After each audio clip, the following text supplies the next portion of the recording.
will be your host for today's session. Before we begin the webinar, I wanted to do a quick audio check to ensure that you can hear me clearly. At the bottom of your participants panel, there is a green color check mark. If you can hear me loud and clear, I request you to click on the same. Attendees, at the bottom of your participants panel, there is a green color check mark. If you can hear me loud and clear, I request you to click on the same. In case you have any questions, please do feel free to chat with me. My chat panel is open, and we will start our session in the next 5 seconds. Thank you.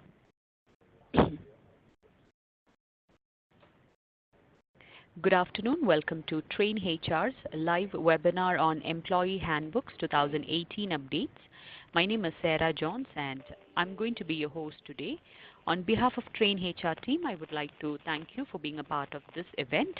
Today's event is presented by Ronald Adler. A few words about him before we begin today's session. Ronald Adler is the President CEO of Lawden Associates Inc., a veteran-owned human resource management consulting firm specializing in HR audits, employment practices, liability risk management, HR metrics and benchmarking, strategic HR business issues, and unemployment insurance. Ronald has more than 37 years of HR consulting experience working with U.S. and international firms, small businesses and nonprofits, insurance companies and brokers, and employer organizations. Ronald is a co-developer of the Employment Labor Law Audit, the nation's leading HR auditing and employment practices liability risk assessment tool. Ronald is an adjunct professor at Villanova University's graduate program in human resource development and teaches a course on HR auditing. He is a certified instructor on employment practices for the CPCU Society and has conducted continuing education courses for the AICPA, the Institute of Internal Auditors, the Institute of Management Consultants, and the Society for Human Resource Management. And today we are honored to have Ronald with us to present today's session. Attendees, before we begin, I would like to inform you of the program outlined for this training session. This webinar is for 90 minutes. First, Ronald will take you through today's webinar, highlighting the areas that would be covered, and he would then share with you his presentation.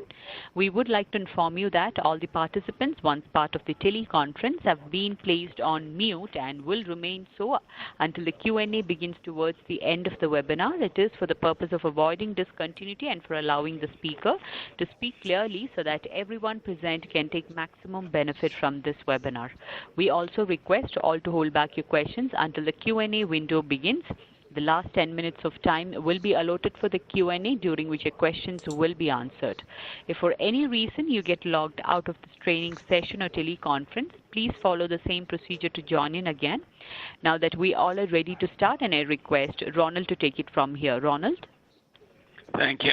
Thank you, and welcome to our audience. So today we'll be talking about Employee Handbooks 2018 updates, and of course we're already in April, so we've already gone through a quarter of the year.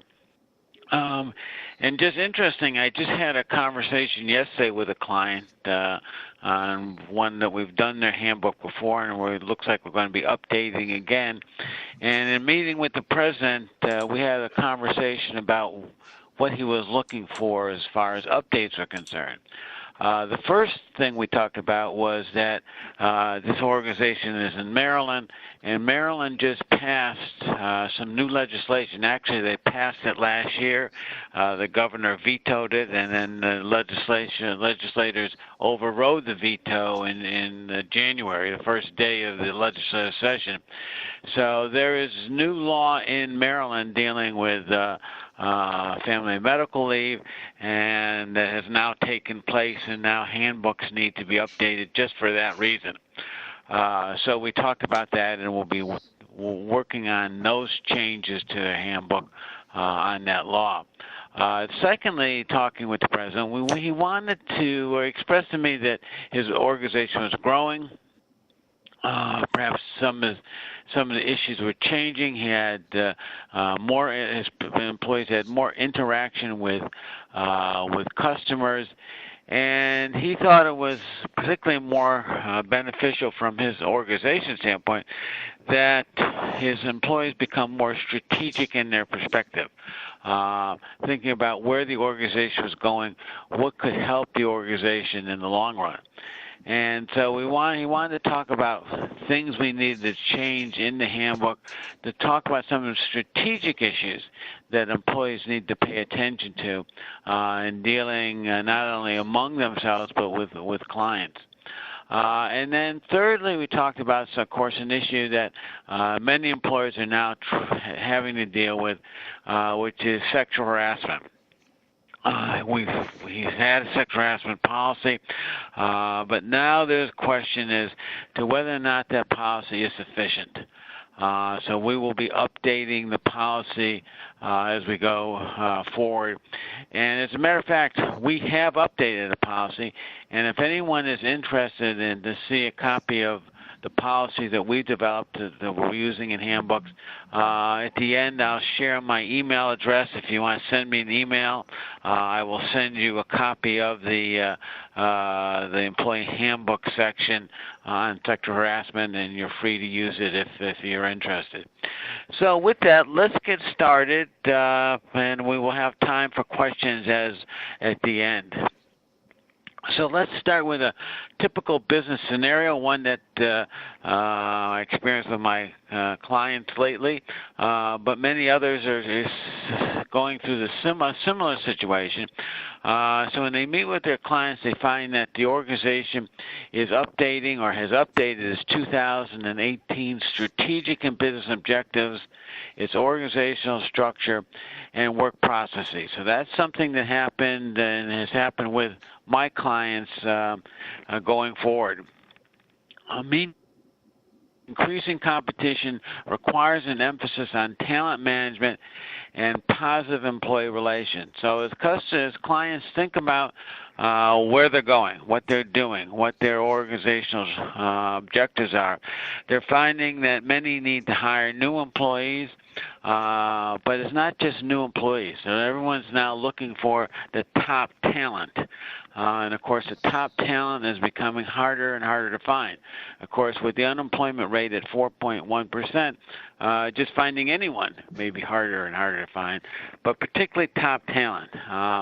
And so organizations are looking at that and looking for not only ways to find them and hire them, but to maintain them. And, of course, one of the things that organizations are now finding is that millennials, which are increasingly the people that our employers are hiring, are unlike previous generations. When an employee used to come to work for you and under the right conditions would stay 10, 20, 30 years working for the same employer. Millennials are likely to do that. And in some cases, if they stay 3 or 4 years, that's probably a great position. In some cases, if they stay 90 days, that may also be a situation that you'll have to address. So this emphasis on talent management and positive employee relations now takes on a different perspective as we move forward, particularly with new employees. Secondly, we find that there's an expansion of operations in additional states that create new liabilities. So as your organization increases the number of employees it hires, increases the number of locations, as it moves, you're going to find that there are different rules and regulations you have to comply with. Now, it used to be that organizations would say, okay, well, what is the federal standard, and we'll comply with that. But under the current administration, and at least for the foreseeable future, we'll probably get very few new federal laws that you're going to have to comply with. Where it's really changing, though, is at the state level, particularly if your locations are on the East Coast and West Coast of the United States. As in Maryland, other states are passing laws that you now have to comply with. And as you move into more than one state, then the question is for both the organization and your employee handbook, well, what policy do we develop? Do we have a policy for each state? Do we take this policy that's more inclusive and broadest and adopt that for the whole organization? So these are some of the decisions now that you're going to have to make as you develop your employee handbook, perhaps employee handbooks for various locations that your organization now has. Thirdly, one of the things we're finding, particularly in light of what's going on, is sexual harassment issues now require greater attention. And as I mentioned, with my meeting yesterday with the president, he recognizes that this is something that he and his organization need to address. And more organizations are doing that. Unfortunately, there's still a number of organizations that perhaps haven't read the newspaper, haven't gotten the message, but we're seeing now this greater interest, at least at senior management level, in addressing this issue, and often that's in the employee handbook. And then we find that the dynamic workforce have raised questions about the effectiveness and value of your employee communications. So as part of this whole process, as you look at your employee communications, not only handbook but other issues, are you still communicating properly with your employees? And that's changing in light of both the nature of the material that has to be changed, but in light of now millennials in the workplace. And that's going to have a significant impact perhaps on your organization and how often and how you communicate with your employees. So something new to pay attention to. So with all that, it's time to update your employee handbook. Let's see what happens next. So for a minute, let's just talk about employee handbooks in general, why we have employee handbooks, perhaps what the mission is or should be. So as the embodiment of your organization's values and culture, your employee handbook should, first of all, provide an indication of the tone at the top. So for those of you who are independent auditors, internal auditors, you perhaps recognize the phrase tone at the top. For others, this is now a phrase used that indicates that senior management now recognizes the importance, but not only recognizes the importance, but is now incorporating and sharing their point of view with the whole organization. So this tone at the top are what are the key issues that the organization, that senior management wants the organization to obtain. And so one of the things then that the handbook should look at and perhaps should communicate is the tone at the top. And so that may be different now than your current handbook, where it was perhaps more neutral in its development, in its presentation. Now we're looking at, okay, what is the key messages that senior management is trying to communicate to the employees? Secondly, it should help choreograph day-to-day employee activities and interactions. So once you set the tone at the top, then you have to say, well, what are the key things we want our employees to do? What are they doing? What are their interactions? What is so critical that our organization survives or perhaps benefits from what they do? So now that's something perhaps new in your handbook that you're going to communicate to your employees.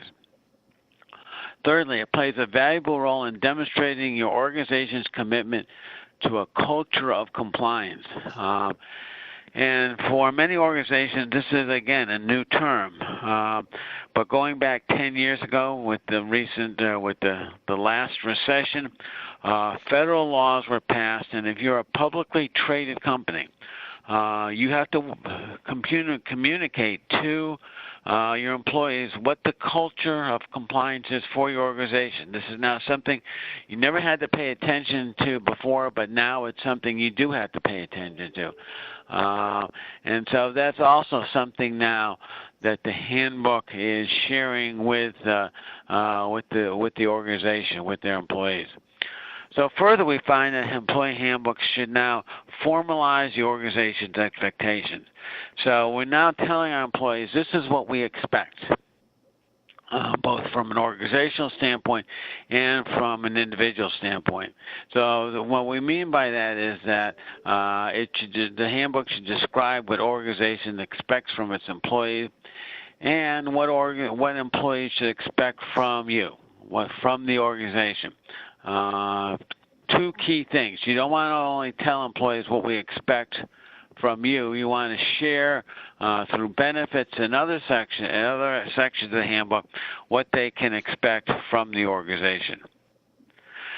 So then, as we talk about then the opportunities and liabilities of employee handbooks, we find that employee handbooks are then a double-edged sword. They create both opportunities and liabilities. So handbooks that are aligned with the strategic and business objectives, that are properly drafted and effectively implemented, enhance the employment brand. So employment brand now is becoming important, particularly as we're now looking for new employees. We're looking for the key employees. Employees are saying, okay, I have a number of job offers. What is the employment brand? What is the reason why I'm working with this organization as opposed to another organization? And then so the employment brand becomes an important part then of something you're communicating in a number of ways, including the employee handbook.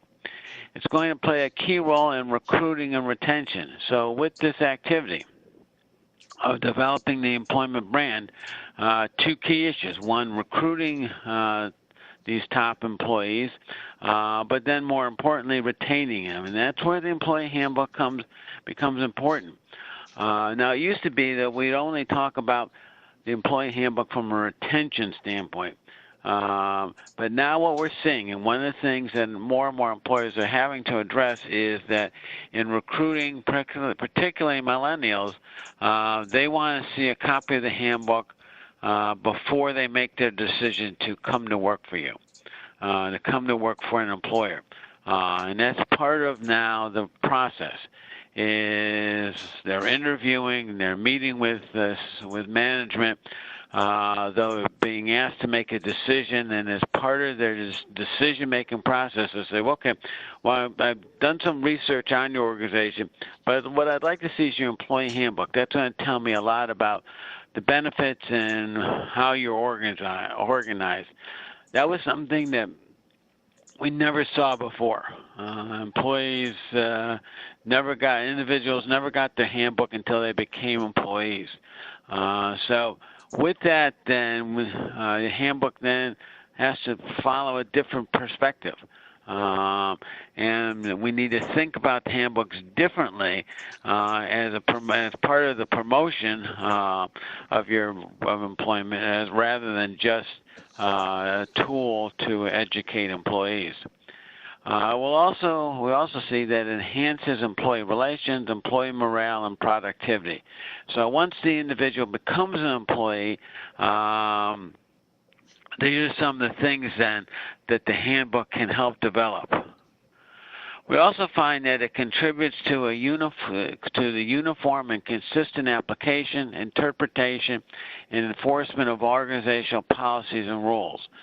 So you have these rules, you have these regulations, you have these policies for the organization. In some cases, you have it for the organization, and then you have separate policies and rules for departments and other actions within the total organization. And so things you want the employees to know about, to conform with, and as a place where they can go to understand what's expected of them. The problem many employers are having now is that the rules, from an organizational standpoint, often are different than what's being developed by supervisors and managers at the location, and so there's now often, and this is not new, this is something that's probably always been true, supervising managers will say, okay, well, that's in our employee handbook, but this is the way I want you to operate. These are the things I expect from you. In the past, that's been something that most organizations really just ignored, didn't pay attention to.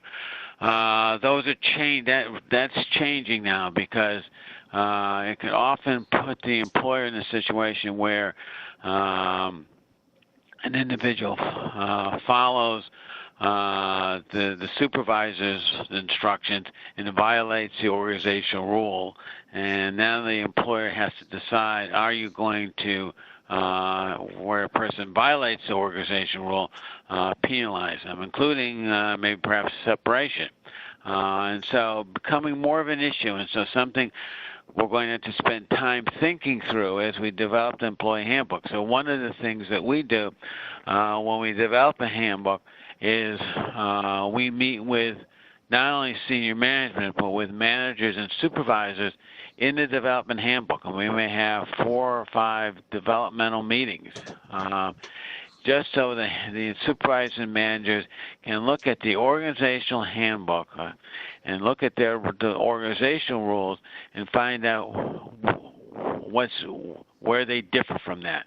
And then we have to decide, the organization has to decide, do we incorporate that in the employee handbook rules, or does those rules become something the organization needs to be concerned about, or we're going to allow supervisors and managers to develop their own rules, or we're going to tell supervisors and managers you have to follow the organization rules. So those are questions now that organizations spending more time addressing as opposed to what they did in the past.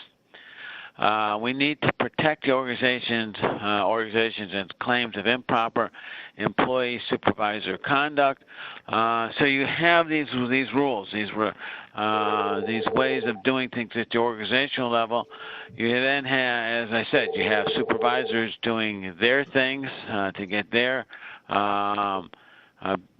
responsibility completed, and sometimes they run into problems. Sometimes it's with the way they do business. Sometimes it's just improper conduct. And so now we need to think through, all right, what happens in those situations? And perhaps that's something else now that needs to be addressed in the employee handbook. We need to reduce the organization's exposure to employment-related liabilities. So as you heard, one of the things I work with clients and insurance companies on employment practice liability insurance. And so the handbook plays a very important role when the organization is sued or a charge is made by an employee. And so for employment practice liability insurance carriers, this is a key issue. They want to make sure then that the rules are correct and that everyone is living up to them, because they may have to defend and maybe have liability where an individual is successful against the organization because the organization didn't follow their rules. So an important area. And then help demonstrate a commitment to compliance. So something I mentioned earlier, you need to demonstrate, you need to determine not only what the rules of compliance are, but then demonstrate a commitment to compliance. And the handbook is going to be another tool that you can use in that role of showing that not only do you have the rule, but here's the action you're going to take and then follow through with that to ensure compliance. So thus the employee handbook provides organizations with an opportunity to enhance the value of their human capital, to make the organization more competitive. Interesting, key role, because more and more organizations now gain a competitive position through the value and the contribution of their employees rather than the products and services. So as organizations now are striving to become more competitive, there's more competition in the marketplace, things that can increase your employees' competitiveness will help, and the handbook can play an important role from that perspective. It will also help improve individual and organizational performance. So again, as we're competing in the marketplace, we're looking for both individual and organizational performance. Those are values that both the organization and hopefully the marketplace will evaluate and value. And so to the extent that we can help improve individual and organizational performance through how we word and what we say in the employee handbook, that becomes important. We want to improve the human capital risk profile. So organizations now have a number of risks that they're paying attention to.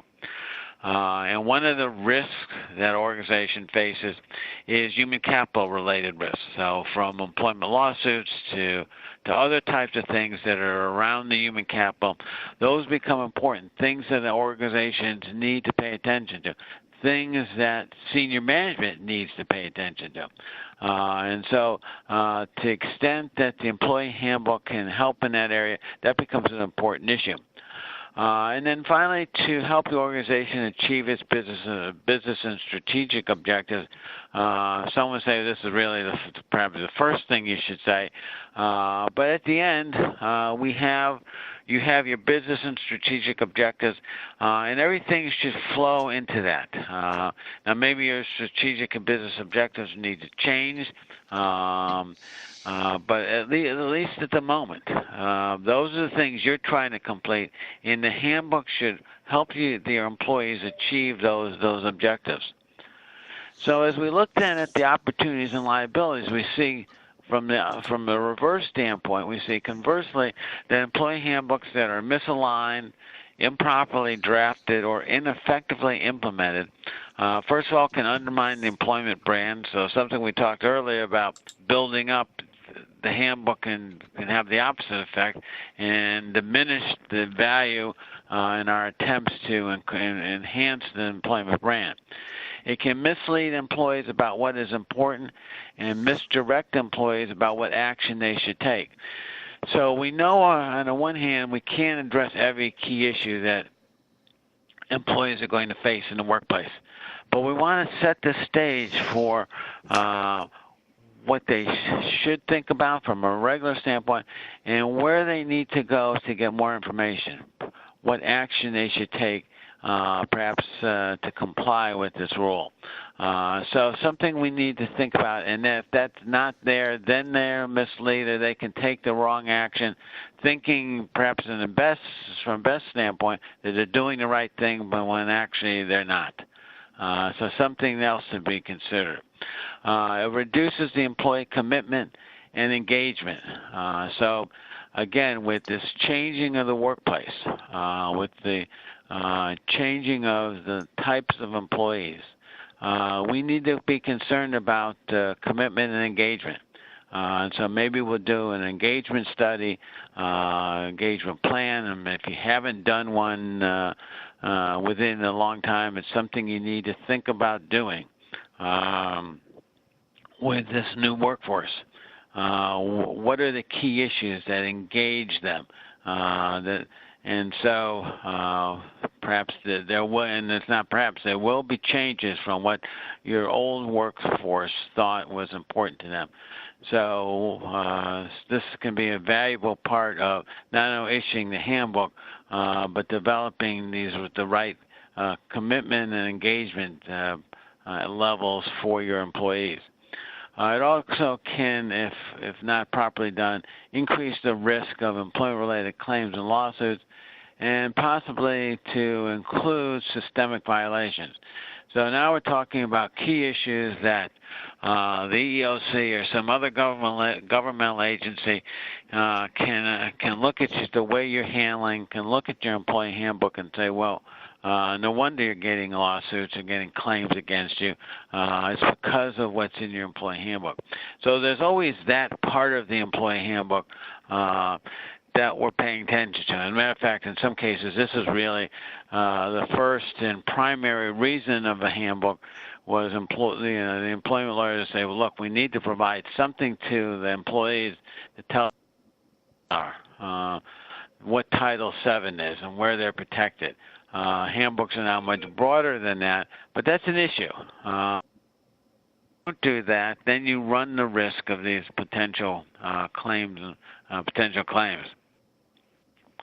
So what we also find is that increasingly organizations are vulnerable to third-party intervention.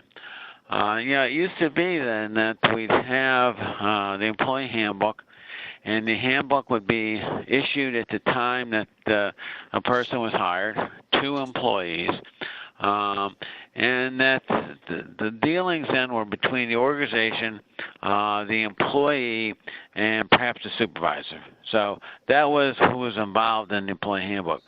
That's changing significantly.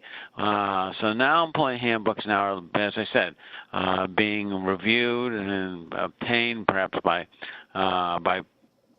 potential employees, but now third parties are looking at it, from the employment practice liability insurance company to plaintiffs' attorneys to non-governmental agencies to perhaps the EEOC. And so this is an important part then of your developing your handbook. You're no longer, while it's still an employee handbook, you're now perhaps looking at it from a different perspective of who else may look at it. And so as you write your handbook, you're saying, well, okay, well, this is, we understand how the employee is going to respond to this, but what if the plaintiff's attorney gets it? How can they use that in a court case against us? Are we saying what we exactly mean? So another key issue then we need to think about in developing the employee handbook. And then one of the things we found that in March of 2015, the NLRB issued their General Counsel's Memorandum on employee handbooks. Now, all of you are familiar with the general from the NLRB. It's the agency that gets involved with union workers. But interestingly, it's not only union workers that it covers. It covers all employees. And so some of their guidance then is for all employees. And one of the things they looked at and now have issued a memorandum is employee handbooks. And there were 8 categories that were included in this. If you haven't seen it, if you haven't made it, you can go to the NLRB's website and download this. It's a 30-page document about key issues about they want to address. And the one I'm going to talk about is the employment at will statement, because that's a critical issue for the NLRB. And they talk about what should be in your employment at will statement, assuming that you have one. And within all states except Montana, all states recognize employment at will, so it's just something that should be in your employee handbook. But then just how you word it, how you enforce it, is critical to this activity. Now, granted, there's now a new a new NLRB council. There's going to be a new general counsel. So some of the rules now coming out of the NLRB are changing. And they may eventually change their rule here, but this is still what we're going by. And even if they make changes, it's unlikely they're going to change the key findings of this memorandum. So it's something you should be familiar with, and ensure then in your employee handbook, as you write your employment at will statement and some of the other key issues, that you pay attention to what this memorandum describes and how you should comply with this memorandum. So what we found is that increasingly the NLRB has determined that no recording policies are potentially unlawful. We also found that it's been determined that the employee handbook may create an increased vulnerability for gender identification and sexual orientation for the use of restroom and other sex-based facilities. So interestingly, as we talk with clients, before the Supreme Court decisions was like, well, we have restrooms for male and female. Now that may create problems for you, and so nothing necessarily.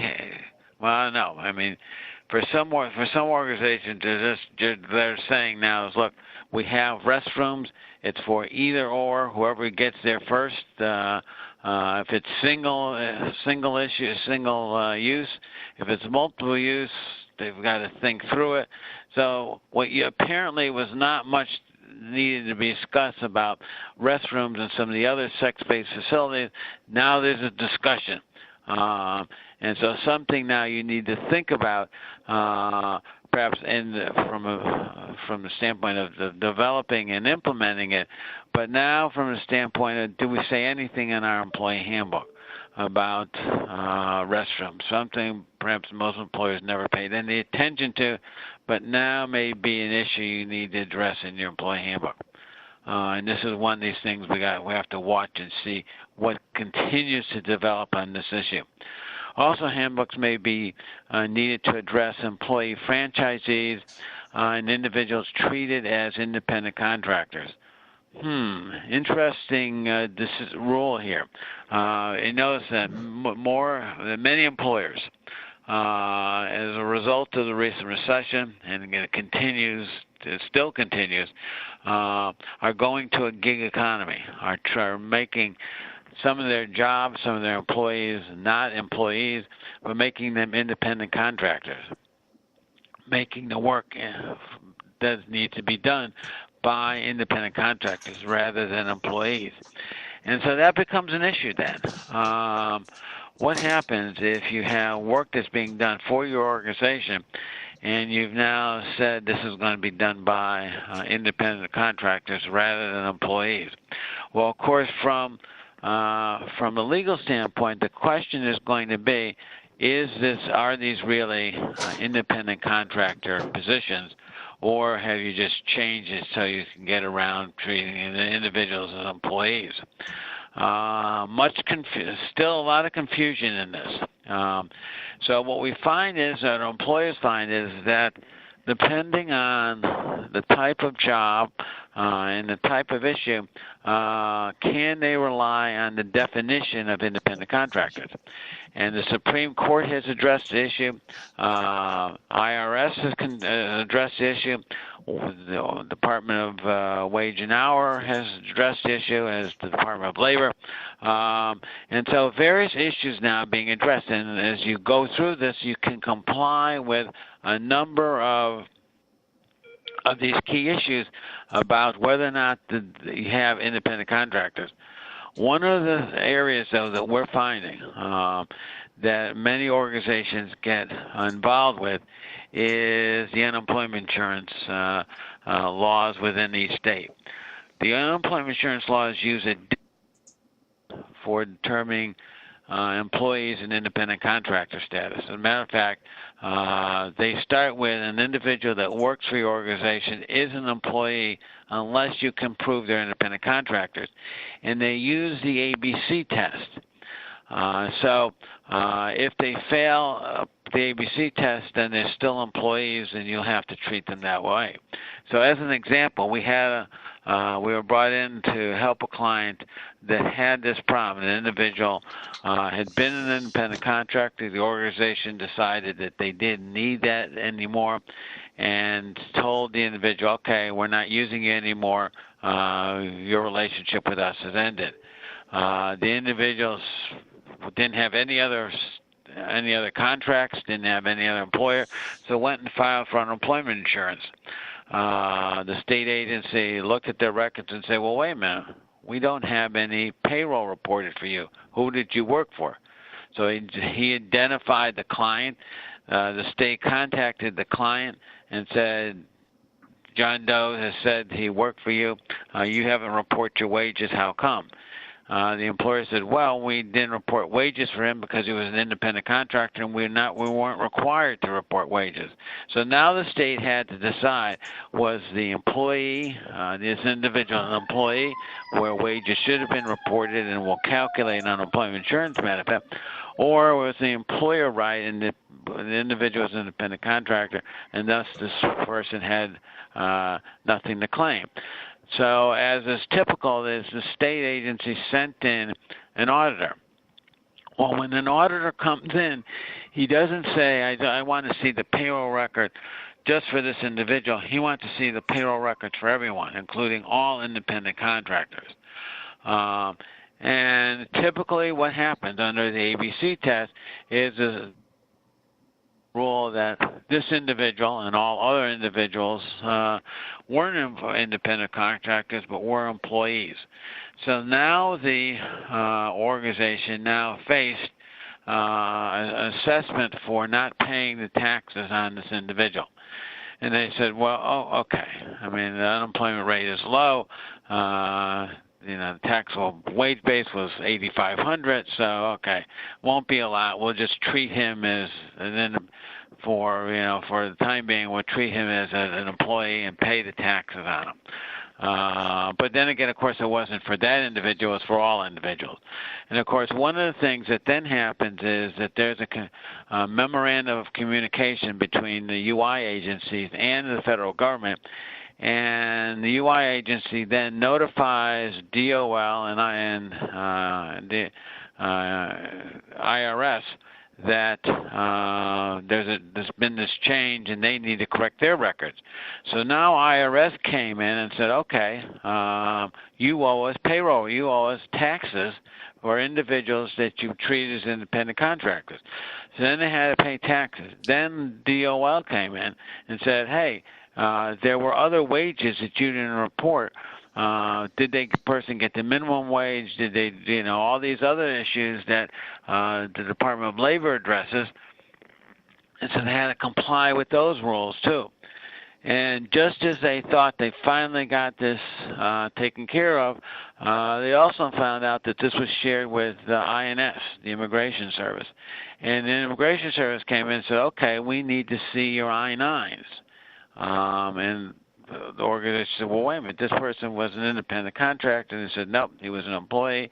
All these individuals were employees. I have to have I-9s on these individuals, of course, what the organization didn't have because they treated them as independent contractors, and now owed assessments for not having the I-9s and the necessary material for these previously determined independent contractors who are now treated as employees. So just to be careful then, a little bit outside the handbook, but just as you think about then how you sharing this information, employee handbooks, make sure you've classified individuals correctly because there may be other liability. So as a result, then, improperly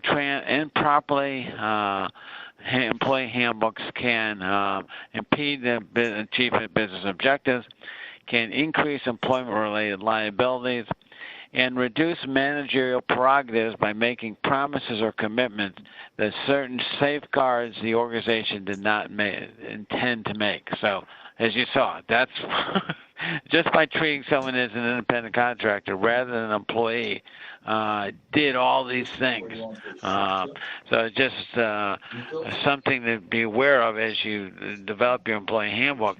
Make sure you're classifying individuals correctly. So as we think then of the employee handbook as it's evolved over the years and where we are now, we found that the purpose and value of employee handbooks are changing. So we're now looking at a much more strategic level than just having work rules. It used to be the employee handbook was 20, 25 pages. Now we have employee handbooks that we're working on that are 80 or 90 pages to get all the details in there that we need to share with the employee handbook, to share with employees.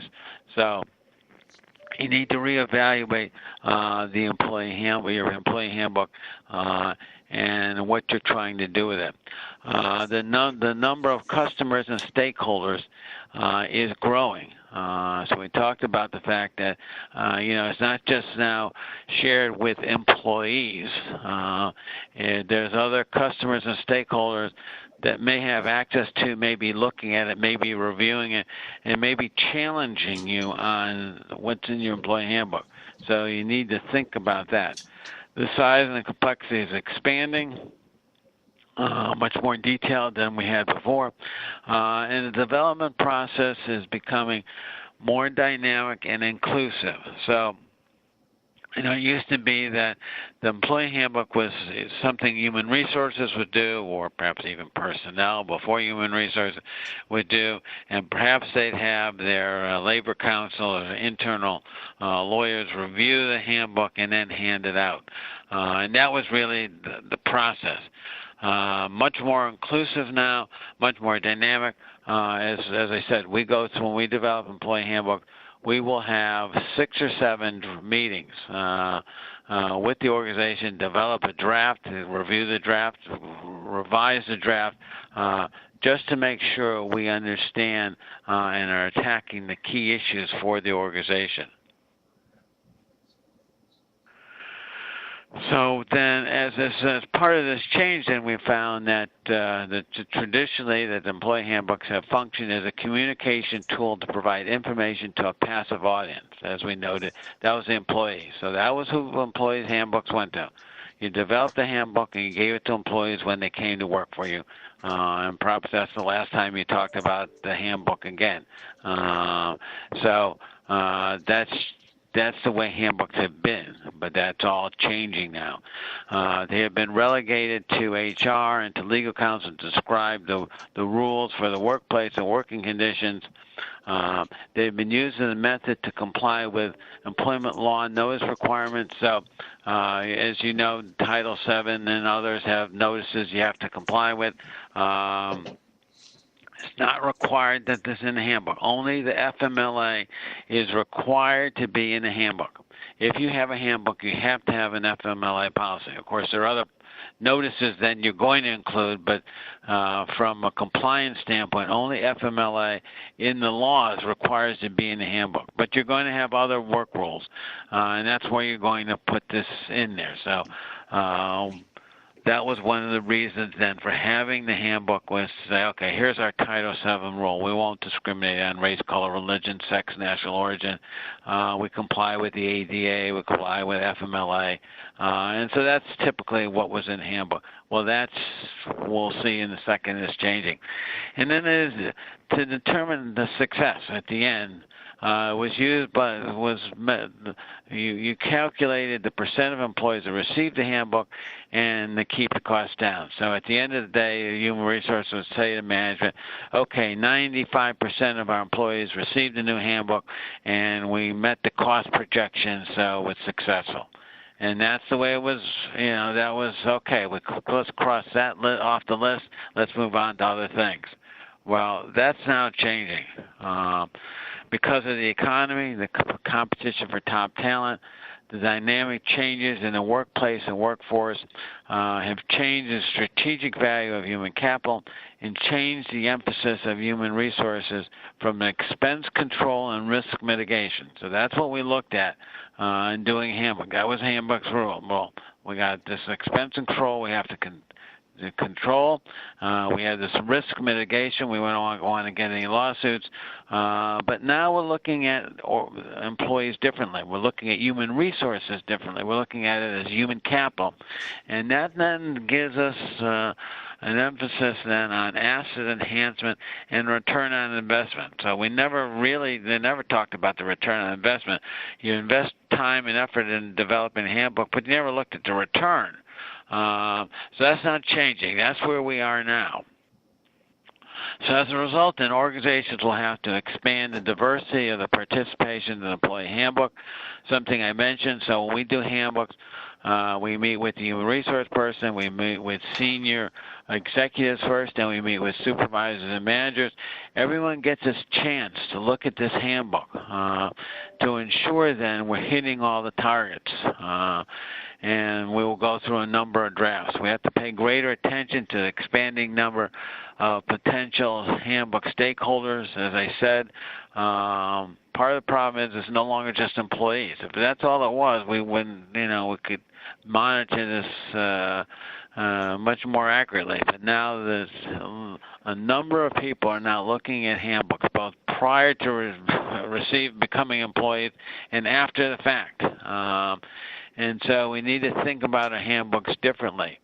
And they consider new formats of handbook design, new methods of handbook distribution in online versions. And so as we think of employee handbooks, we still have the paper version of our handbook, still distributing that. But now increasingly handbooks are now going online, so that people can, if they want to read it, they can. They don't have to have the actual copy.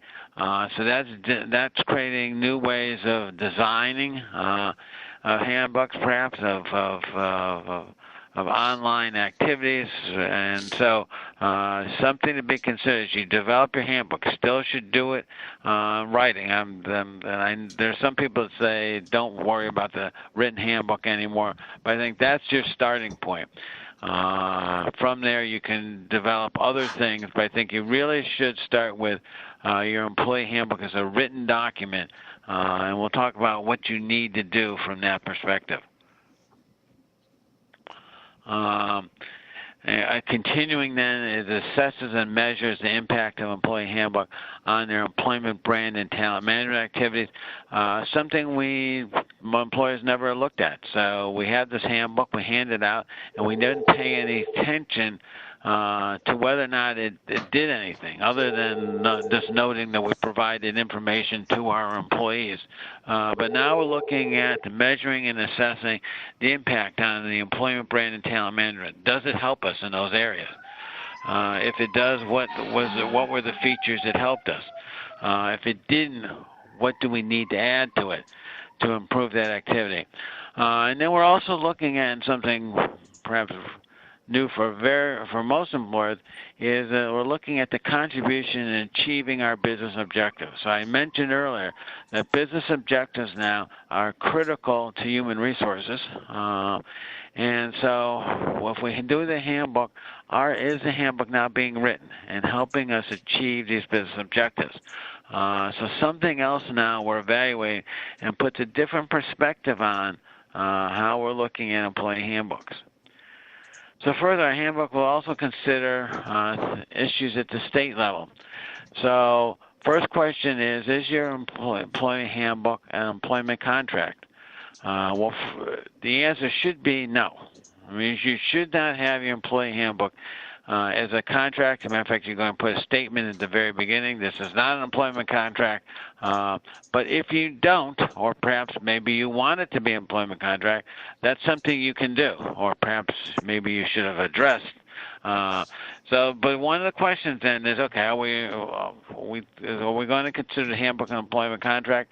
If the answer is no, let's make sure we communicate that to the employee. We have to update our employment will statement. So as I mentioned, there's a reason to do that. If for no other reason than the NLRB said we need to make sure that we word our employment will statements properly so we don't create liability for the organization. We need to place what limits do we want to place on our handbook? Are there any limitations? Who can make changes to issues discussed in our handbook? Well, we always thought that, you didn't make any changes unless HR was now redoing the whole handbook. But what happens now is we have more diverse activities, more individuals involved. Can someone make a change to the handbook? How is that done? So that may be something you need to address. And all handbooks communicate critical information to all employees. So part of this handbook then is doing these things, because otherwise your handbook perhaps is not fully providing you with the details you need to provide. Some other issues for your handbook we'll have to address. We talked about sex harassment. Review your sex harassment statement. Most statements now probably not sufficient. And so you need to address how you're going to do it. Of course, it's not just a policy, it's how your organization is now going to address sex harassment in the workplace, and so your policy should follow that. And so something to pay attention to. Wage and hour issues. Of course, wage and hour issues are primarily a state issue. And so as states pass new minimum wages, as they pass new exempt, non-exempt rules, we don't know what's going to happen at the federal level.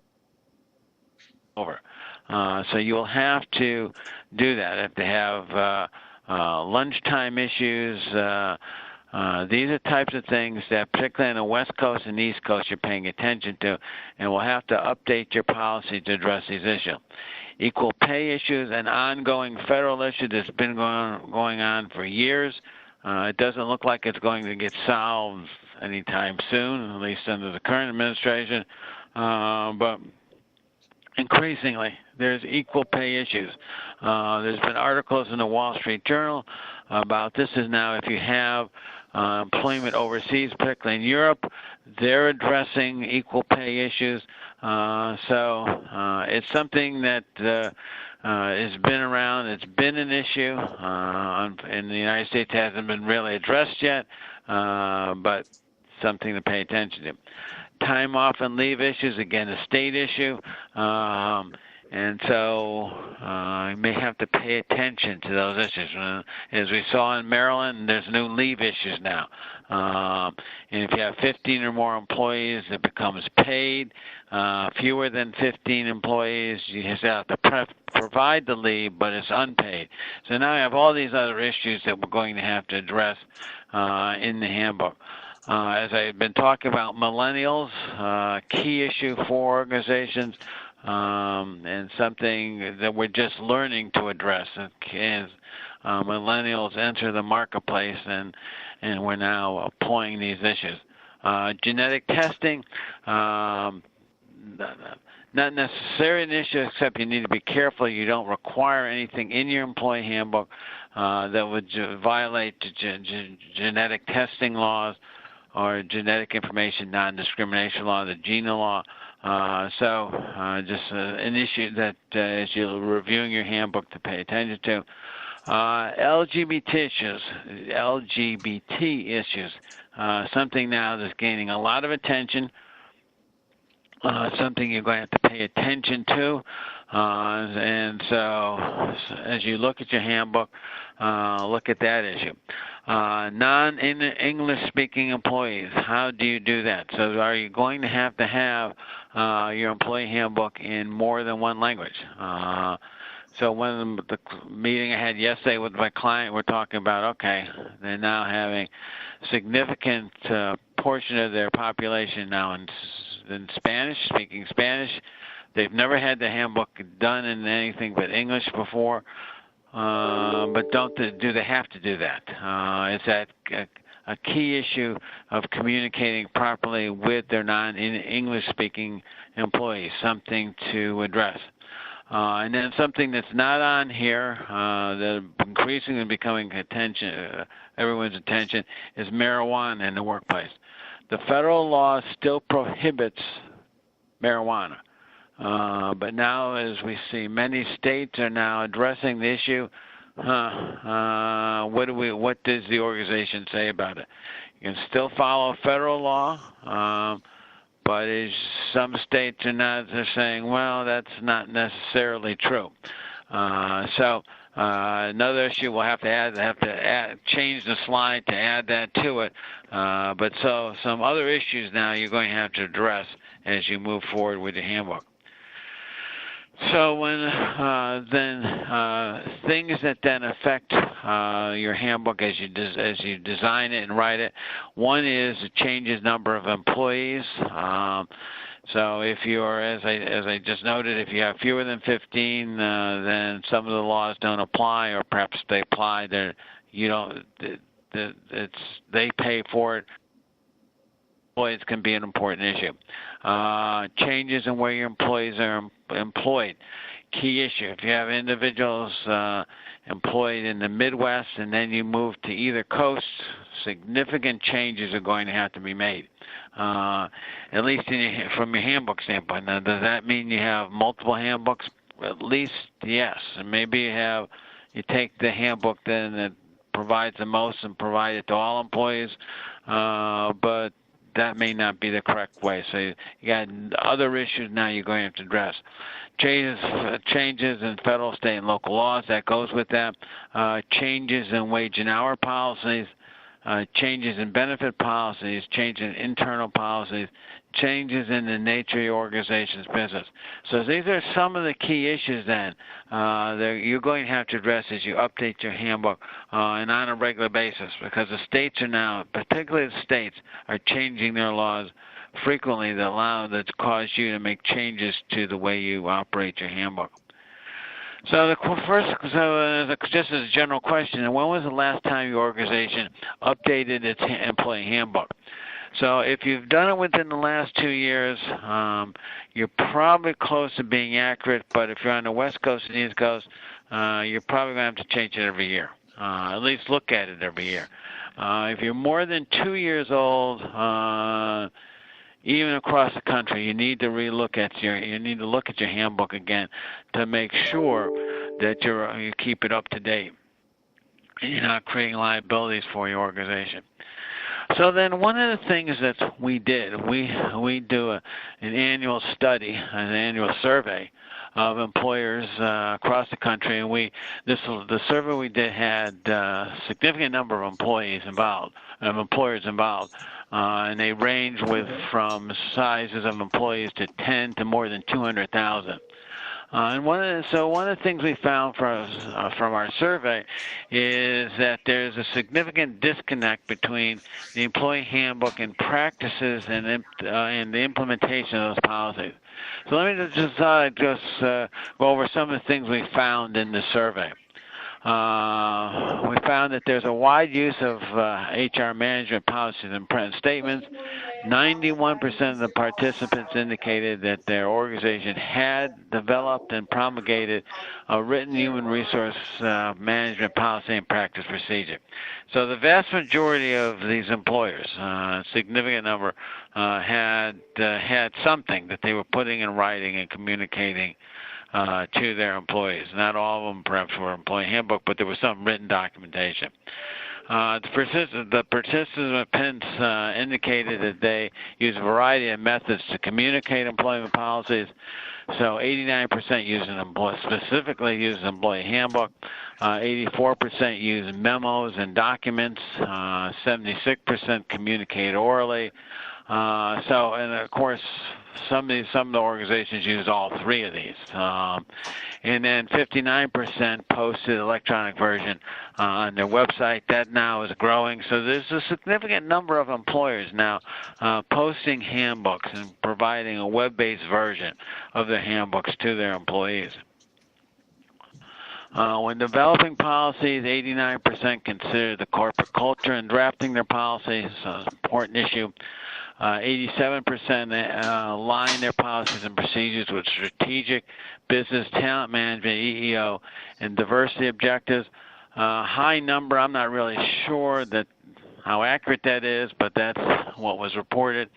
75% considered the external and internal factors affecting their organization's competitive position and ability to generate revenue.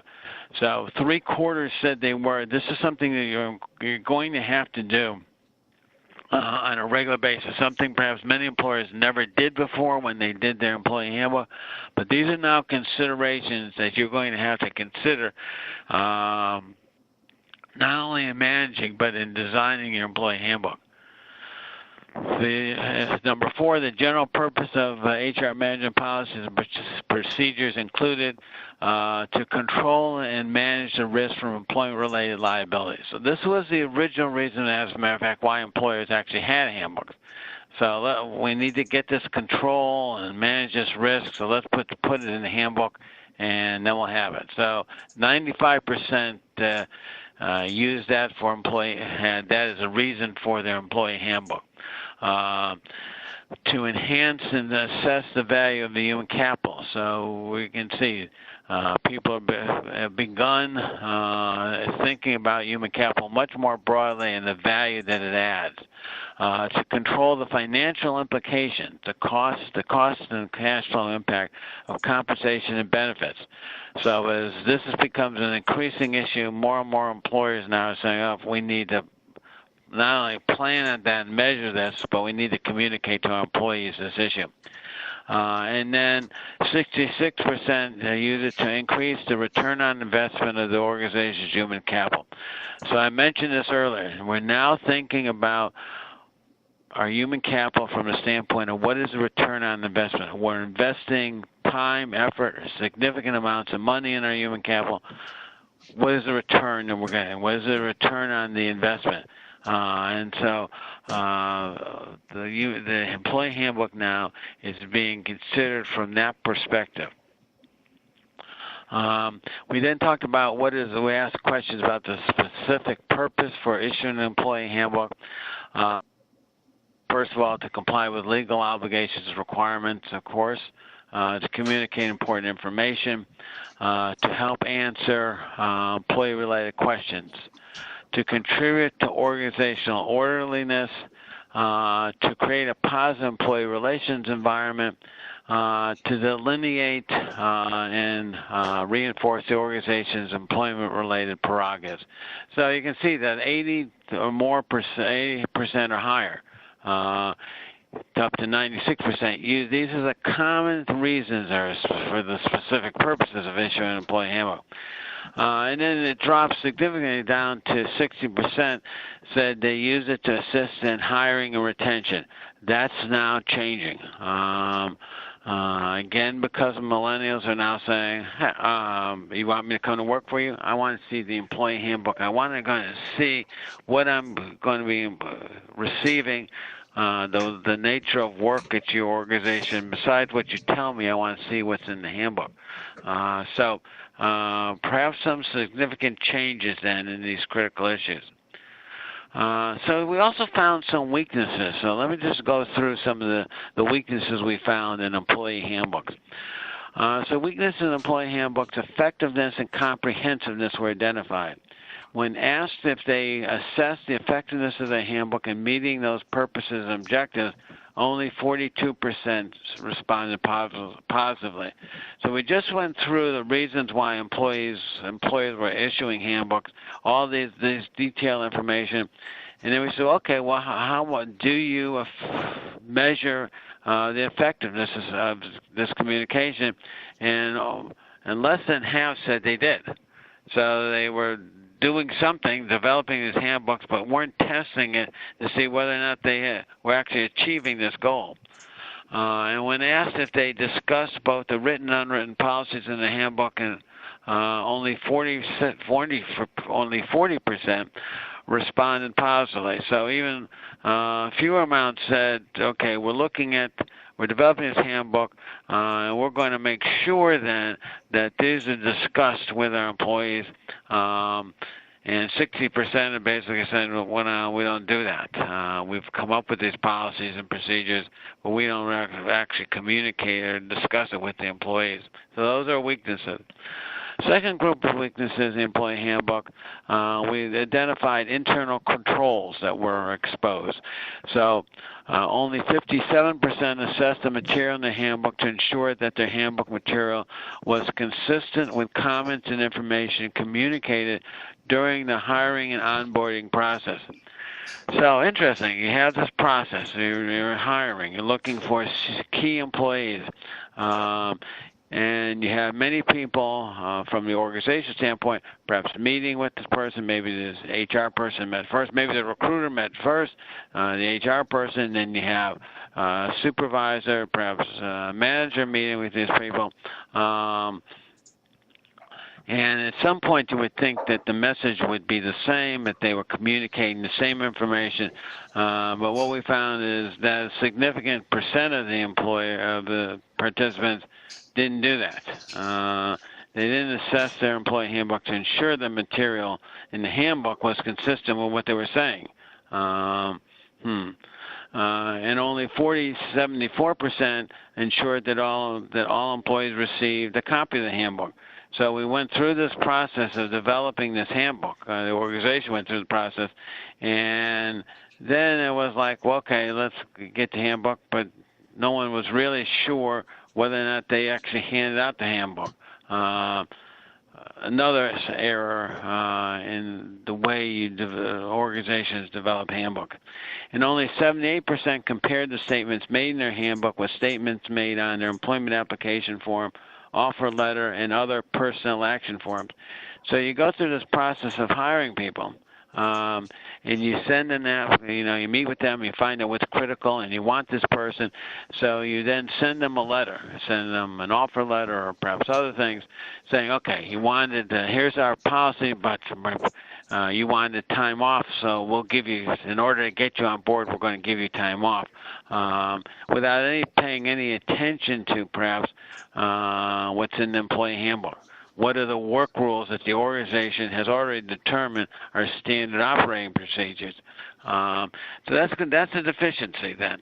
Not necessarily in the employee handbook or offer letter, but something you need to think about. Okay, is everything coordinated? Are we saying things in the employee handbook that we're not going to follow? Because if you're doing that, then you may want to make changes in the employee handbook. And that's why I said we will go through, when we develop the employee handbook, we are going through and saying, okay, here's what we're saying in the handbook. Let's compare it to the offer letters you made. Let's compare it to the employment application that you're using. Are you consistent? Or are you giving different messages at different times? Because if you are, you're going to find that it's going to work against you if someone files a claim against you. Because there's no controlling perspective that in the message you're trying to communicate. We found weaknesses in employee handbook internal controls. So 87% ensured the handbook was aligned with employment policies and practices, something you would think that would be that'd be close to 100% would do that, but many employers didn't ensure that the things were the same. And 91% indicated they obtained a signed employment acknowledgement receipt for the handbook, and the acknowledgement was placed in the personnel file. One of the things we do when we do HR audits is to look for that acknowledgement form that was in the employee handbook, and I'll tell you, it's a lot less than 91%. We find for a significant number of employees that their personnel files does not have this acknowledgement. So when you develop your handbook, you should have an acknowledgement form that it tears out. When the employee gets the handbook, they sign it and you put it in their personnel file.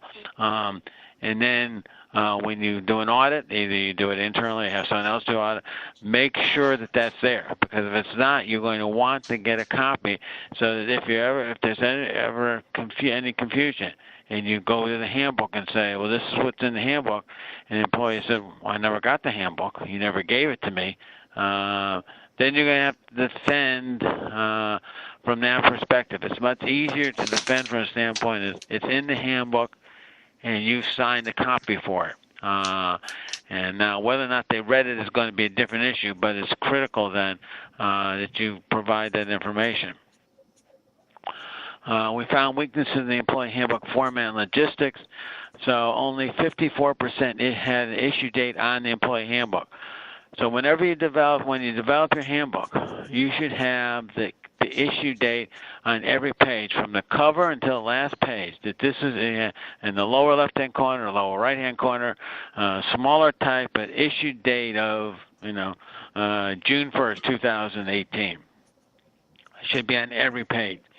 You should also have then a revision date. So if you revised a page or pages with the current handbook, that form goes in, and you give that to employees. And again, they should sign for these revisions. That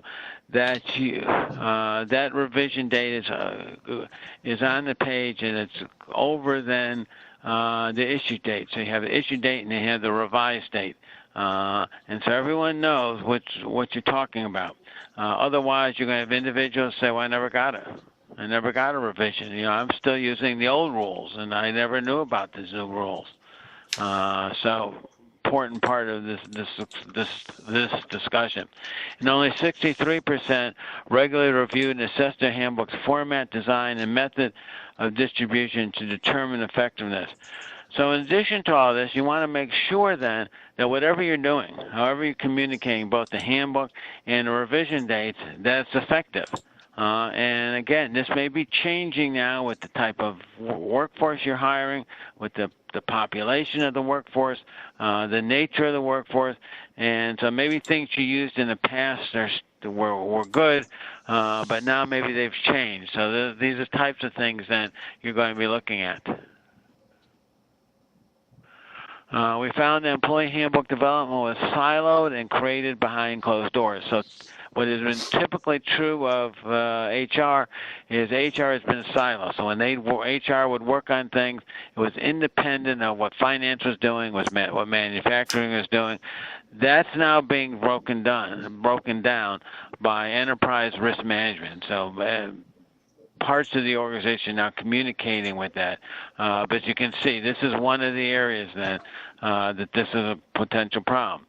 While 98% indicated that the Human Resources Department reviewed the handbook before it was issued, and 88% had the handbook reviewed by legal counsel, only 55% indicated that managers and supervisors previewed the handbook before it was issued.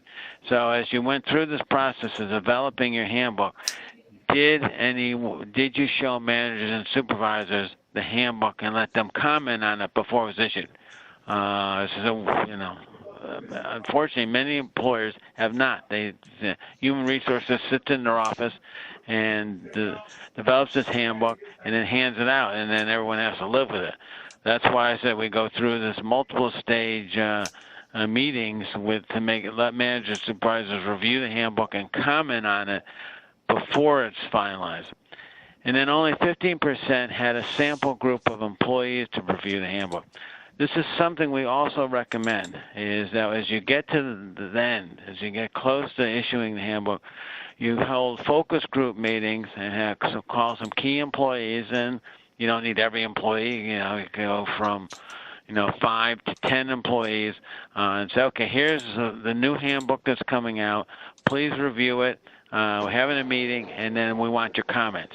And you will find some very valuable comments coming from your employees. Things you haven't thought about, things you have in there that perhaps don't make sense to them, things that are confusing to them. It's better to know about that before you issue your handbook than you issue your handbook and not trying to develop what you've already done or redevelop. So, key issue. The alignment and integration of employment policies and strategies was weak in many organizations. Only 70% of participants considered their employee handbook an essential element of strategic HR activities. This is changing.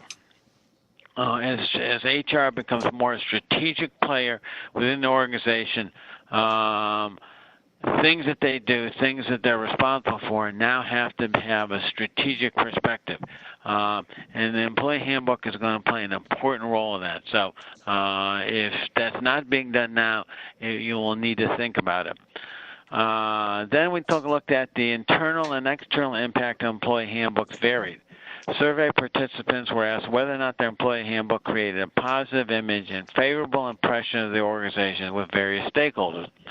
So the first question says, well, okay, what do employees think of your handbook? And 74% said employees had a favorable impression of the handbook. Okay, well, it's not very high, but in some cases it's probably even lower than that because employees, if they ask employees says, yeah, would say, yeah, it's fine, or they were just guessing. But even still, 74% is not a great response rate and a favorable impact on employees. Of course, it was higher on supervisors, but again, wonder what issues they thought were important. Then we looked at some outside people. 29% on stockholders and investors. So for those publicly traded companies, when they showed their handbooks to stockholders and investors, they did not consider it done very well and valuable.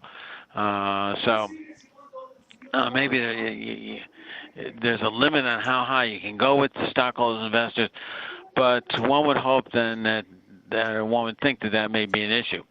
61% of their insurance carriers, so those that have employment practice liability insurance or perhaps general insurance holders that were shown the employee handbook, 61% considered it a positive way.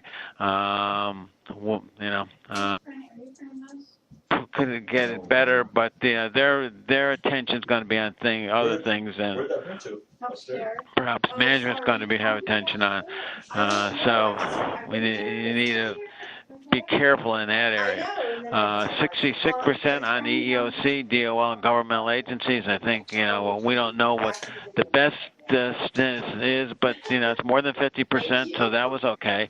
And only 54% on juries and in courts. So when portions of the handbook now are shown in court, at least he had better than half viewed it positively, at least reported that.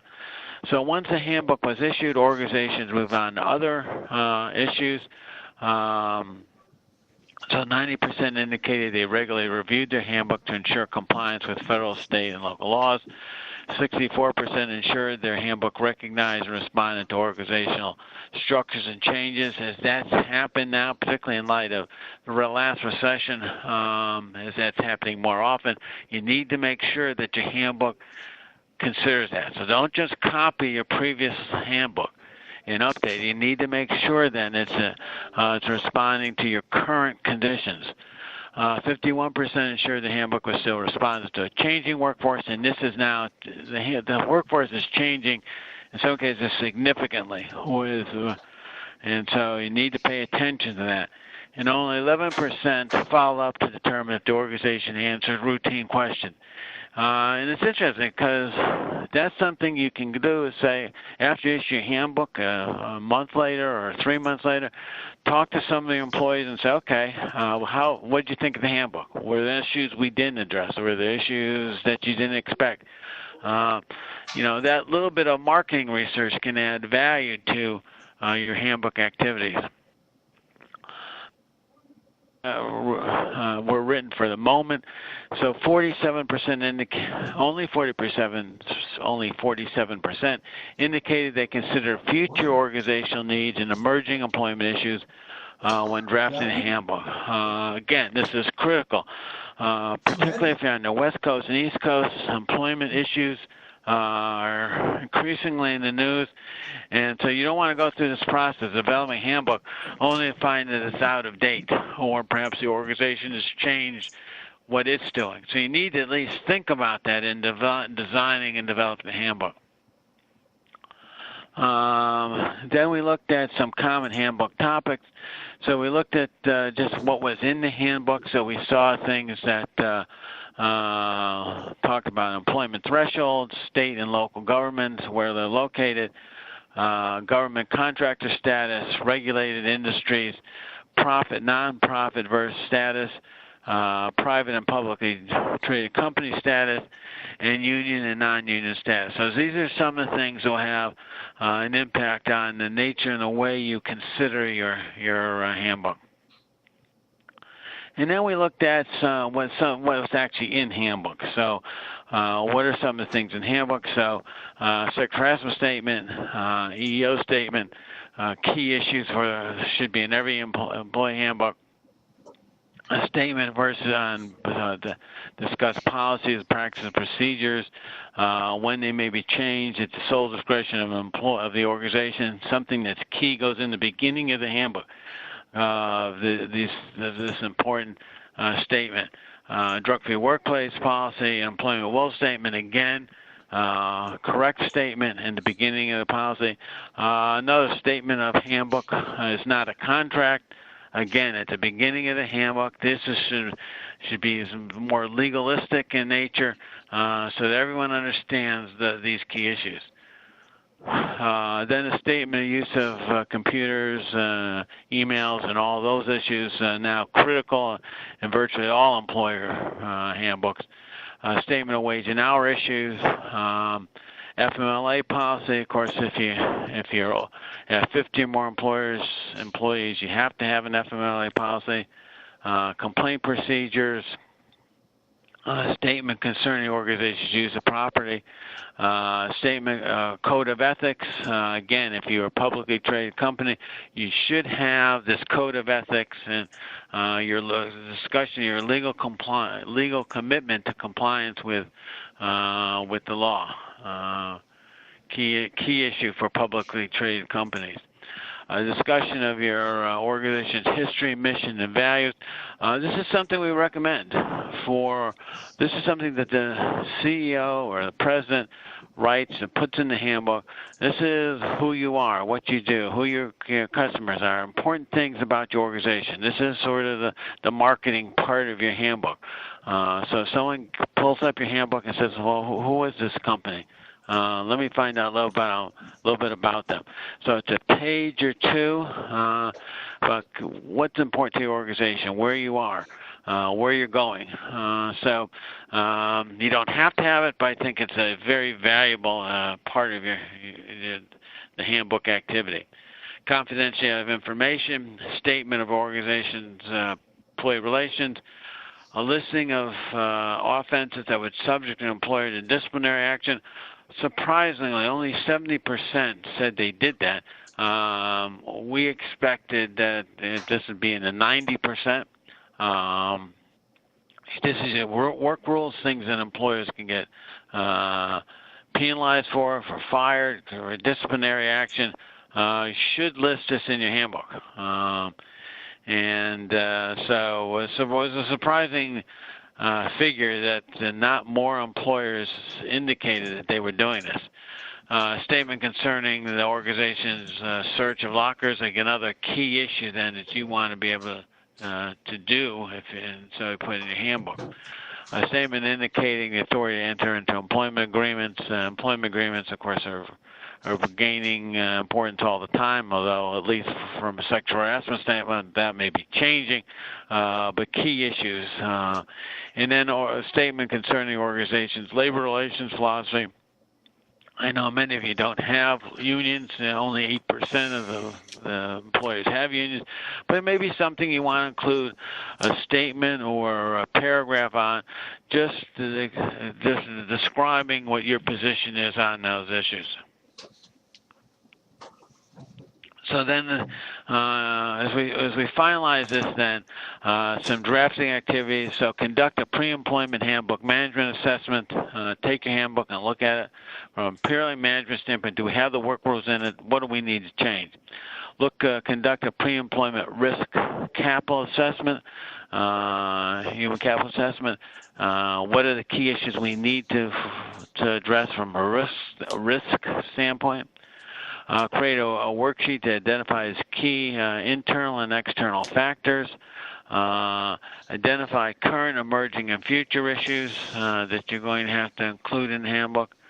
And then consider your organization's strategic and business objectives, the business imperatives, key performance indicators, and organization's key risk and organization risk and key risk indicators.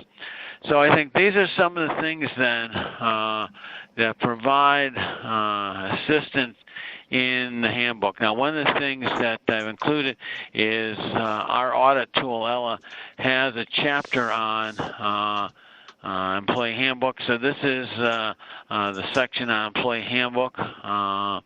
And so some of the key issues then that will help you audit your employment handbook. So let me turn it back to our leader and see if there are any questions that perhaps I can answer.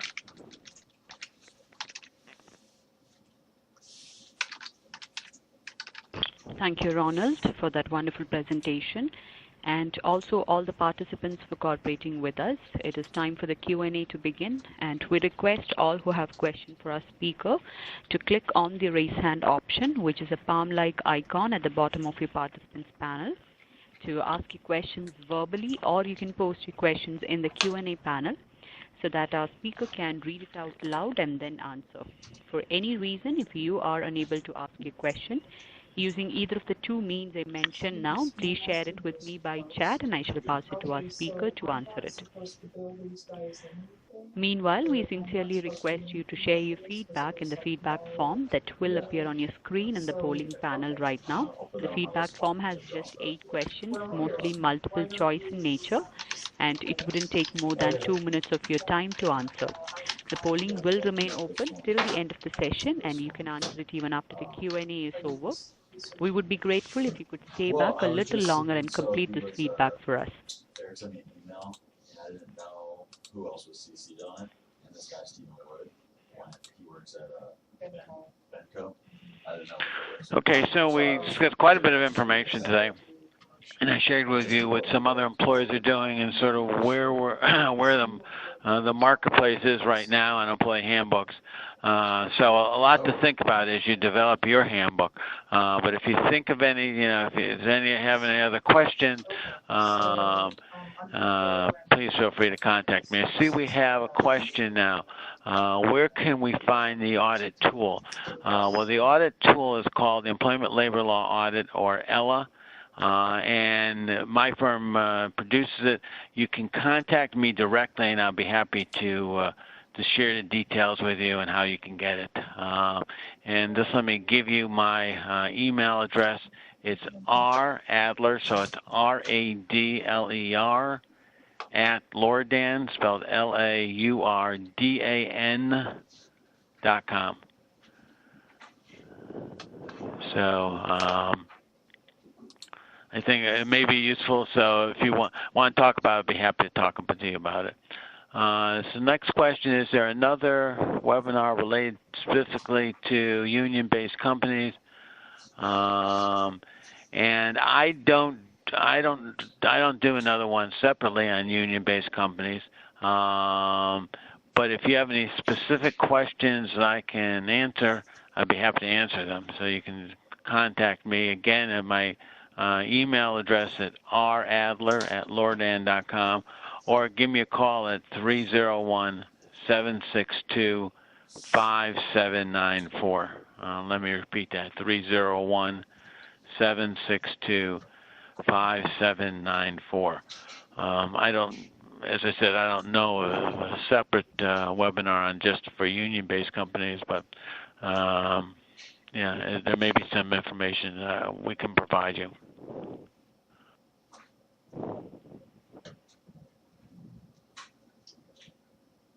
Thank you, Ronald, for answering those questions.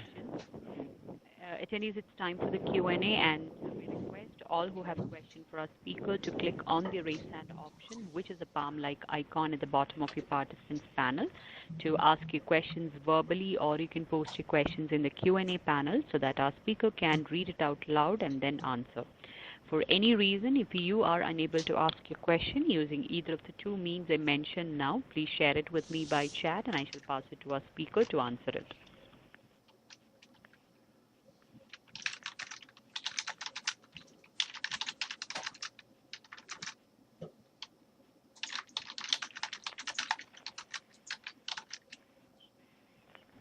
Ronald, I don't think we have any questions from the participants. So before we conclude the session, would you like to share any final thoughts? No, it just, we touched a lot of material we discussed. As you can see, that handbooks are changing. Actually, they're changing quickly and significantly. So I think it's something to pay attention to. Perhaps think a little bit more deeply about what you're trying to communicate in your employee handbook. And again, if you need, you have any questions, you need assistance, you can either contact me through Train HR, or again, let me give you my email address. It's radler, RADLER, @Lourdan, spelled LAURDAN.com. And either way, I'll be happy to get back to you and respond to your questions. Thank you so much, Ronald. So we are grateful to all of you for having taken part in this webinar. If you would like to get in touch with us, you can send us an email to webinars@trainhr.com if any of you feel that your team members, colleagues, or friends might benefit from this webinar, we are happy to inform you that it will be available in the recorded format and can be purchased from our website, or you can give us a call at 1-800-385-1627. We welcome your suggestions and feedback or ideas on how we can improve our webinars. If you would like to suggest a topic or desire a customized corporate training, online or on-site, we ensure that whatever is your training necessity will be our priority. We look forward to having you with us again sometime soon, and thank you for your continued patronage. On behalf of our presenter, Ronald Adler, and the Train HR team, I would like to say thank you for participating in this webinar, and we wish you a pleasant day ahead. Okay, bye everyone. Thank you.